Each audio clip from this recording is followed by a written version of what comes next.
SIT అంటే ఏముంటుంది brother? SIT అంటే సిట్టు, రేవంత్ రెడ్డి గారు సిట్ అంటే సిట్టు, స్టాండ్ అంటే స్టాండ్. అది సిట్టు కాదు, పిట్టు కాదు. తెలుగులో ఆ సీరియల్ వస్తుంది కార్తీక దీపం అని, అది ఒడవది తెగది. ఇది కూడా గంతే. 2 ఏళ్ల కింద రేవంత్ రెడ్డి పాపం పరిపాలన రాదు, శాత కాదు, అసమర్థుడు. ఇచ్చిన హామీలు నిలబెట్టుకునే తెలివి లేదు. 420 హామీలు ఇచ్చి అడ్డగోలు అబద్ధాలు చెప్పి అధికారంలోకి వచ్చారు. తప్పించుకోవాలంటే ఏం చేయాలి? అమలు చేయకుండా 6 గ్యారెంటీలు, 420 హామీలు, ఏదో ఒక రూపంలో అటెన్షన్ డైవర్షన్ గేమ్లు ఆడాలి. అందులో భాగంగా కొన్ని రోజులు కాళేశ్వరం కుంభకోణం అని కొన్ని రోజులు డ్రామా, తర్వాత ఫోన్ ట్యాపింగ్ అని కొన్ని రోజులు డ్రామా, అట్లాగే కొన్ని రోజులు గొర్రెల స్కామ్ అని డ్రామా, కొన్ని రోజులు ఫార్ములా ఈ అని కొన్ని రోజులు డ్రామా. ఈ 2 ఏళ్ళు ఈ డ్రామాలు, క్రైమ్ కథా చిత్రాలు, హారర్ చిత్రాలు తప్ప రేవంత్ రెడ్డి గారి ప్రభుత్వం సాధించింది, ప్రజలకు ఇచ్చింది ఏమైనా ఉందా? దయచేసి మీరు కూడా, మీడియా సోదరులు కూడా ఆలోచించాలని నేను కోరుతా ఉన్నాను. ఇవాళ మమ్మల్ని మన హరీష్ రావు గారు వారి బొగ్గు కుంభకోణాన్ని బయటపెట్టినారు. రేవంత్ రెడ్డి గారి బావమరిది ఆధ్వర్యంలో ఎట్లా సింగరేణిలో బొగ్గు కుంభకోణాలు జరుగుతున్నాయి, 1000 కోట్ల కాంట్రాక్టులు అటు రేవంత్ రెడ్డి గారు ఇటు కేంద్ర ప్రభుత్వంలో ఉన్న పెద్దలు మంచిగా అదులుకొని బదులుకొని ఇద్దరు కాంగ్రెస్ బీజేపీ వాళ్ళు వారు చక్కగా దోపిడీ చేస్తున్నారు. బయట పెడితే పొద్దున బయట పెడితే సాయంత్రం కల్లా సిట్టు నోటీసు. నేను అందుకే అంటా ఉన్నా, ఇవాళ సిట్టు వేయాల్సింది ఎవరి మీద? పొంగులేటి శ్రీనివాసరెడ్డి రాష్ట్ర రెవెన్యూ శాఖ మంత్రి, వారి కొడుకు గుండాగాళ్ళను తీసుకొని పోయి భూములు కబ్జా చేస్తూ ఉన్నాడు, ప్రైవేటు భూములు. వారి మీద సిట్టు వేయండి.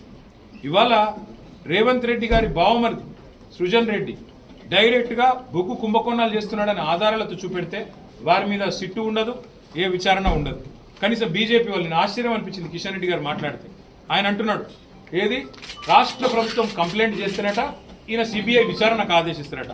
అంటే ఎట్లుందంటే ఇది పట్టపగలే దోపిడీ చేసిన దొంగ. నేను దొంగతనం చేసిన అనుభవం ఎవడని చెప్తాడా పోలీస్ స్టేషన్లో? దొంగ అని చెప్పి మేము ఆధారాలతో సహా చూపెడుతుంటే కాదు కాదు కాదు దొంగనే ఫిర్యాదు చేయాలి, చేస్తే మేము విచారణకు ఆదేశిస్తాం. ఇంత అసహ్యంగా, ఇంత ఎబ్బెట్టుగా ఇవాళ కేంద్ర ప్రభుత్వ వైఖరి ఉంది. అమృత్ స్కామ్లో సృజన్ రెడ్డి గారి కంపెనీకి అర్హత లేకపోయినా కేంద్ర ప్రభుత్వ పథకం అమృత్లో వీళ్ళ బావమరిది రేవంత్ రెడ్డి గారి బావమరిది ఇవాళ కాంట్రాక్ట్లు ఏవైతే దక్కించుకున్నారో ఆధారాలతో సహా నేను పోయి ఢిల్లీకి పోయి కేంద్ర పట్టణాభివృద్ధి శాఖ మంత్రికి ఇచ్చినాను. వేయండి సిట్టు దాని మీద. అట్లాగే మరి సుప్రీంకోర్టు ఎంపవర్డ్ కమిటీ చెప్పింది, కంచె గచ్చిబౌలి భూముల్లో 10,000 కోట్ల కుంభకోణం జరిగింది, దీని మీద ఒక స్పెషల్ ఇన్వెస్టిగేషన్ టీం వేయండి అని చెప్పి నేను చెప్పడం లేదు, బీఆర్ఎస్ చెప్పడం కాదు, సుప్రీంకోర్టు అపాయింట్ చేసిన సెంట్రల్ ఎంపవర్డ్ కమిటీ కేంద్ర ప్రభుత్వానికి రికమెండ్ చేసింది. ఎందుకు కేంద్ర ప్రభుత్వం స్పందించట్లేదు? ఎందుకు రేవంత్ రెడ్డిని కాపాడుతున్నారు? అట్లాగే ప్రధానమంత్రి నరేంద్ర మోడీ గారు తెలంగాణకు వచ్చిన ప్రతిసారి చెప్తారు, ఇక్కడ ఆర్ఆర్ ట్యాక్స్ అమలవుతుంది అంటారు. మరి ఆర్ఆర్ ట్యాక్స్ అమలవుతుందని మీరు చెప్పి 1.5 సంవత్సరం అయిపోయింది. రేవంత్ రెడ్డి గారు, రాహుల్ గాంధీ గారు దోపిడీ చేస్తున్నారని మీరే చెప్తూ, మీ కేంద్ర హోంశాఖ మంత్రి అమిత్ షా గారేమో తెలంగాణ ఏటీఎంగా మారిపోయింది కాంగ్రెస్ అని స్టేట్మెంట్ ఇస్తారు. మరి దొంగలు పట్టుకోవాల్సింది హోంమంత్రే కదా, పోలీసు వాళ్ళే కదా. ఏటీఎంగా మారింది తెలంగాణ అని చెప్తారు, సిట్టు మాత్రం ఉండదు. అట్లాగే మీరు ఆర్ఆర్ ట్యాక్స్ అంటారు, దాని మీద సిట్టు ఉండదు, దాని మీద విచారణ ఉండదు. బొగ్గు కుంభకోణం జరిగిందయ్యా అని చెప్పి ఆధారాలు ఇస్తే దాని మీద సిట్టు ఉండదు. మమ్మల్ని మాత్రం పిలుస్తున్నారు. తప్పకుండా మేము ఏ తప్పు చేయలేదు కాబట్టి, మేము ఏ రకంగా కూడా ఎవరికి నష్టం చేయలేదు కాబట్టి ఉమ్మాటికి పోతాం. కాకపోతే ఒకటి ఉంది, ఇప్పుడు ప్రభుత్వాన్ని నడిపేటప్పుడు ఇవాళ రేవంత్ రెడ్డికి కూడా తెలుసు, పోలీసులు ఒక పని ఎప్పటికప్పుడు చేస్తూనే ఉంటారు 24/7. ఏంటిది అది? ఇప్పుడు మా ఎమ్మెల్యేలను కొంటూ 50 లక్షల రూపాయలతో ఒక సన్నాసి దొరికిండు 2015లో. ఒక సన్నాసి మా ఎమ్మెల్యేలను కొంటూ 50 లక్షల రూపాయలు పట్టుకొని బ్యాగులో మా ప్రభుత్వాన్ని కూల్చాలని కుట్ర చేస్తూ దొరికిండు. మరి ప్రభుత్వాన్ని కూలగొట్టే కుట్రలు ఎవరైనా చేస్తే వాళ్ళ ఫోన్లు పోలీసులు ఏమో నిన్నరేమో, నాకేం తెలుసు. అట్లాగే ఇంకెవరన్నా అట్లాంటి పనులు చేసినరేమో పోలీసులు వినరేమో, మంత్రులకు ఏం తెలుస్తుంది, ప్రభుత్వంలో ఉన్న వాళ్ళకి ఏం తెలుస్తుంది. ఇంకొక విషయం కూడా మీకు చెప్తున్నా బ్రదర్, ఇది మీకు గుర్తుపెట్టుకోండి. ఇవాళ ఈరోజు నేను చెప్తా ఉన్నా, గుర్తు చేసుకోండి. కోమటిరెడ్డి వెంకటరెడ్డి గారు, ఉత్తమ్ కుమార్ రెడ్డి గారు వారి ఫోన్లు ట్యాప్ అవుతున్నాయని చెప్పి జర్నలిస్టులకు చెప్తే జర్నలిస్టులు దాని మీద మరి వార్తలు రాస్తే ఇంతవరకు ప్రభుత్వం ఖండించలేదు. వాళ్ళు నేను అడుగుతా ఉన్న రాష్ట్ర డీజీపీ గారిని, రాష్ట్ర ఇంటెలిజెన్స్ ఐజీ గారిని, మీరు ప్రమాణం చేసి చెప్పగలుగుతారా రాష్ట్రంలో ప్రస్తుతం మీరు ఫోన్లు మా ట్యాప్ చేయట్లేదు, మంత్రుల ఫోన్లు ట్యాప్ చేయట్లేదని? ఫోన్ ట్యాపింగ్ అనేది, గూఢచారి వ్యవస్థ అనేది, పోలీసులు ఈరోజు కాదు, నిఘా వ్యవస్థ అనేది శాంతి భద్రతల పరిరక్షణ కోసం అట్లాగే ప్రభుత్వాల్ని అస్థిరపరిచే కుట్రలు ఎవరైనా చేస్తే దాని నుంచి ప్రభుత్వాలను కాపాడడం కోసం 1952 నుంచి నెహ్రూ గారి టైం నుంచి ఈరోజు మోడీ గారి టైం నాకు చాలా ఆశ్చర్యం అనిపించింది. ఇవాళ కేంద్ర హోంశాఖ సహాయ మంత్రి గారు ఏదో మాట్లాడినారు, చూసినారు వారి ట్వీట్ ఏదో. ఆయన హోంశాఖ సహాయ మంత్రి, ఆయన ఆధీనంలో ఉండే పోలీసులు కూడా ఇవాళ దేశంలో కొన్ని వేల ఫోన్లు వింటున్నారు. అది ఆయనకు తెలుసో తెలియదో నాకు తెలియదు. అంటే ఇది దేశ భద్రతకు, శాంతి భద్రతల పరిరక్షణకు, ప్రభుత్వాల స్థిరత్వానికి సంబంధించి పోలీసులు రొటీన్గా శాంతి భద్రతలు కాపాడాలి అనుకున్నప్పుడు జరిగే కార్యక్రమం. దానికి మంత్రులకు, ప్రభుత్వంలో ఉండే రాజకీయ నాయకులకు పాత్ర ఉండదు. ఇదే రేపు చెప్తాను నేను. ఏం చెప్తే ఇంకా కొత్తగా మాకేం సంబంధం, మాకేం తెలుసు. ఇవి రొటీన్గా జరిగే కార్యక్రమాలు జరుగుతుంటాయి. ఈ రోజు కూడా మీతో మాట్లాడుతున్నాను కదా, పక్కనే కాంగ్రెస్ ప్రభుత్వం ఉన్నది కర్ణాటకలో, తెలంగాణలో కాంగ్రెస్ ఉన్నది, ఇటు పక్కకు బీజేపీ ఉన్నది. ప్రతి ప్రభుత్వం ఈ దేశంలో గూఢాచారి వ్యవస్థ మీద ఆధారపడుతుంది. ప్రభుత్వాధినేతలకు రిపోర్ట్లు వస్తాయి. ఎట్లా వస్తాయో మాకు తెలియదు. వాళ్ళు ఎట్లా తీసుకొచ్చిన సమాచారం మాకు తెలియదు. మేము అడగం. మేమంటే మేము కాదు, ముఖ్యమంత్రులకు, మంత్రులకైతే అసలే తెలియదు. ఇది వాస్తవం.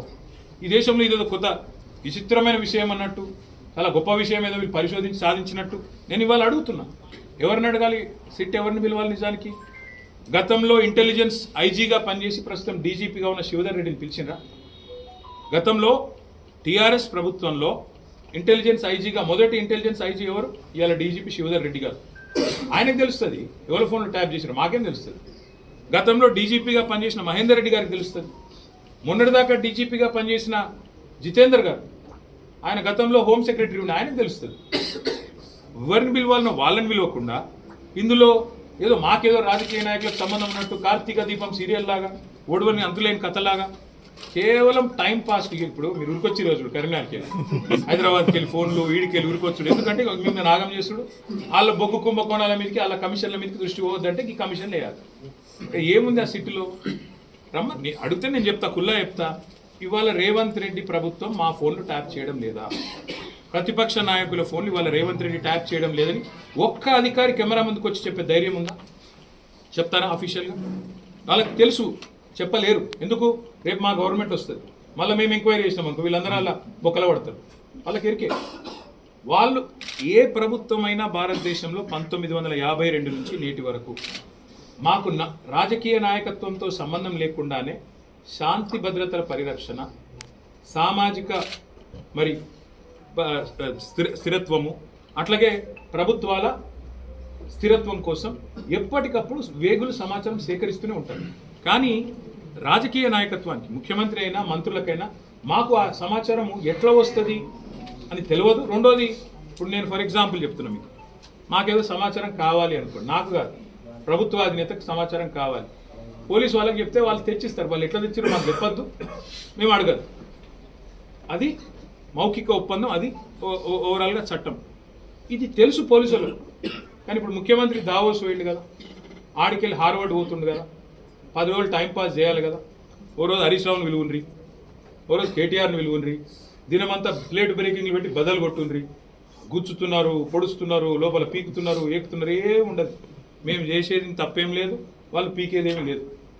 ఇది ఒక అబ్సల్యూట్ ట్రాష్ కేసు, ఇది బక్వాస్ కేసు. దీనిలో ఏమి లేదు. ఇది విచారణ చేస్తున్న పోలీసులకు కూడా తెలుసు. ఇంకా విచిత్రం ఏంటంటే, నేను మొన్న హరీష్ రావు గారిని పిలిస్తే ఏమో కొత్త విషయాలు ఏమో చెప్తారేమో అనుకున్నాను. ఏం లేదు, అడిగింది అడుగుడు, తిరుల మరల చేసి అడుగుడు, మరల తిరులేసి అడుగుడు. మమ్మల్ని కూడా రేపు గదే ఉంటుంది. టైంపాస్ చేసి సాయంత్రం వరకు మీడియా దృష్టి ఆకర్షించి, మీకు పాపం మీకు కూడా ఏదో ఒక వార్త మసాలా కావాలి కాబట్టి మీతో కూడా నడిపించి, దినమంతా ఆడ విజువల్, ఈడో విజువల్, ఆడో కెమెరా, ఏడో కెమెరా పెట్టి డ్రామా, అంత తప్ప ఏం లేదు. ప్రజలకు పనికొచ్చే ఒక్క పని ఈ ప్రభుత్వం ఈ 2 ఏళ్లలో చేసిందా? ఒక్క మహిళకు 2,500 రూపాయలు ఇచ్చిందా? దాని మీద చర్చ జరగదు. 6 గ్యారెంటీల మీద చర్చ జరగదు. 100 రోజులు అన్నది మర్చిపోవాలి. ఏమనంటే కేసీఆర్ అప్పులు చేసిండని డబ్బు కొట్టాలి.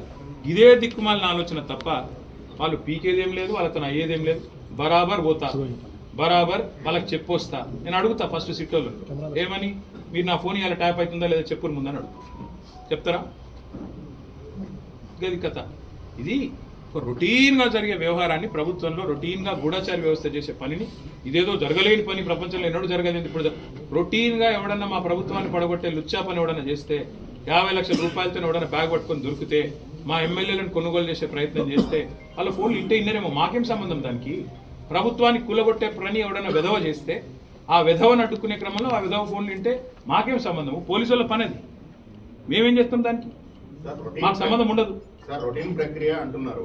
రొటీన్ ప్రక్రియ అనే కంటే ముందు ఈ కేసు ప్రారంభ దశలో సిరిసిల్లలో ఒకటి ఇక్కడ సర్వర్ పెట్టారు, ఇక్కడ ఒకటి ఆఫీస్ పెట్టారు, అక్కడ అంతా పెట్టారు, అంతే కేటీఆర్ కన్సర్న్ జరిగిందని చెప్పేసి సోదరా ఒక మాట సమాచారం అడిగితే ఇచ్చారు మీరు అంటున్నారు కదా, అంటే మీరు అడిగానికి ఇక్కడ పెట్టారు. చెప్తాను సోదరా ఒక్క మాట చెప్పండి. మీరు 2 ఏళ్ళు అయింది కేసు ప్రారంభించి ముంగడు ఆయన అందంగా ఉన్నాడు. ఇప్పుడు 2 ఏళ్ళు అయింది కేసు విచారణ ప్రారంభించి, 2 ఏళ్ళు అయింది కదా. ఇప్పుడు తమ్ముడు ఒక మాట అన్నాడు, పుంకాలుగా కథనాలు వచ్చినాయి. ఎక్కడికి వెళ్ళి వచ్చినాయి? ఎవరన్నా ఒక అధికారి అఫీషియల్గా ప్రెస్ మీట్ పెట్టిండా? ఎవరన్నా మంత్రి అఫీషియల్గా మాట్లాడిండా? ఎడికెళ్ళి వస్తున్నాయి ఇవన్నీ? ఎడికెళ్ళి వస్తున్నాయి లీకులు తప్ప. ఇట్లయిందట అట్లయిందట, అదిగో పులి ఇదిగో తోక. ఒక్కటంటే ఒక్క ప్రెస్ మీట్, ఒక్కటంటే ఒకటి అధికారిక వార్త ఏదైనా వచ్చిందా? సీఎంఓల నుంచి లీకులు. గతంలో అప్పుడు సినిమాలో గ్రీకు వీరుడు అని పాట ఉంటుంది, అట్లా రేవంత్ రెడ్డి పేరు లీకు వీరుడు అని పెట్టాలి. లీకులు తప్ప పీకింది ఏంది నువ్వు? నాకు అర్థం కాదు. 2 ఏళ్ల నుంచి గుంచుతూనే ఉన్నావు. ఎప్పుడు నీకు కొద్దిగా టైంపాస్ కావాలంటే నోటీస్. నేను దావోస్ పోతున్నా, ఇక్కడ మా ఉప ముఖ్యమంత్రి నా మీద కోపంగా ఉన్నాడు, బొగ్గు కుంభకోణంలో ఆయన వాటా నేను ఏదో కొట్టేసే ప్రయత్నం చేసినా అని. కాబట్టి ఆయన నా కుర్చీ ఏమైనా గుంజుకుంటాడేమో, ఏం చేయాలి? టైంపాస్ చేయాలి.